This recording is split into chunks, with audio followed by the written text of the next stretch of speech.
Batzuek irudi hori badute ere, Euskal Herrian ez da dena mendi, ardi eta pilotari, fruituek eta barazkiek ere badute toki. Zergatik, Euskal Herria mikroklimen paradisua baita.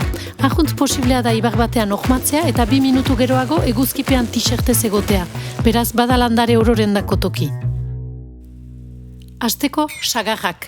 Badu bulta handi bat Euskal Herrian direla, baina erdi aroan nagusitu ziren zinez. Bereziki sagarnoari esker 13. mende arte Euskal Edarien izaja izan baitzen. Baina modako gauza anitzek bezala sagarnoak fama galdu zuen. Ahatik 80ko hamarkadan ekoizleek pentsatu zuten. Zinez sagarnoa ze gauza ona zen, berriz hasi behar genuke. Ez bat, ez bi, sagarnotegiak berriz ugaritu ziren, eta sagarnoa txotxetatik nasaiki isuri zen. Bestalde, mahastiak erromatajen garaitik ditugu hor. Lehen, arnoa egiten zen konpostelara joaten ziren erromesei indajaren emateko. Egun ere, arnoa egiten da, eta jendea nitzi ematen die indaja. Tejas antolaketari esker lantzen zailak ziren lujak baliatu ahal izan ziren. 1960ean Irulegiko arno famatuak sok marka ere kausitu zuen. Bibahi Irulegi! Gereziak ere baditugu, bereziki itsasu inguruan.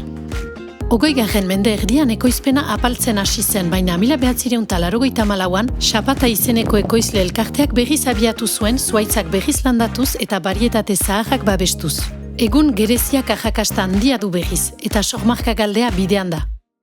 Eriak gurutza ditzagun? Azkenik, nola ez aipa Euskal Herriko landare izaja, ez peletako bipera? Mexikotik jina da, eta biper beltzaren ordezkatzeko ekarri zuten garestiegia baitzen. Orain badakigu aixe beltza bezain ona dela eta zer nahi janarirekin jaten aldela. 2000an jota de bela kausitu zuen. Egun non nahi ikus daiteke, bentzeetan, sukaldeetan, baita etxeetako mujuetan ere. Bai. Labur biltzeko Euskal Herrian naiz ardiak eta xehiak diren famatuak, lur mota eta klima ezberdinak baliatuz beste hainbat ekoizkin ere landu dira eta egun saiestezinak dira. Gehienik abereen elikatzeko pentsatuak baziren ere, jendeen elikatzeko ere aniztu dira, laborantza biologikoa garatuz besteak beste. Hala, lujaldeko urrengo erronka baratze zainen eta arbola zainen plantatzearen indartzea izanen da. Abeltzaintza mundu hortan, barazki eta fruitu zenbait ez baitira gaizki heldu.